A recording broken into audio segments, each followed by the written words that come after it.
Were you a fan of Family Guy? Here's yes, but I didn't watch it. I didn't watch it every week. But I didn't watch The Simpsons every week after I left. I watch less half-hour comedy than I think a lot of people who like it as much as I do. Like, I will sample a show to get a feel for it, but I don't want it to inhibit me, because so often in a writer's room, someone will have an idea that's interesting, it's gaining traction, and someone, oh, they did that on Seinfeld. And I'm thinking, well, unless it's literally the signature episode, the way we would be developing it right now, it wouldn't feel anything like that. I'd rather work on something and have someone say, The Simpsons did this exact thing, or than stopping myself from trying to break a story the way I might. And I promise you that 90% of the time, if someone would have said at the start, oh, that's is too much like another episode, by the time it's done, they wouldn't even think of it. Yeah.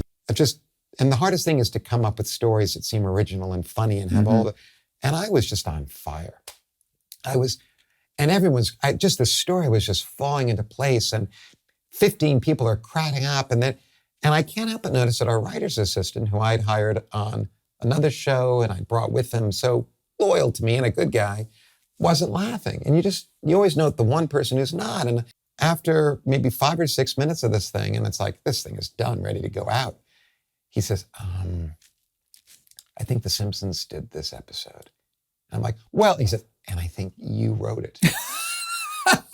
And I was like, oh my God.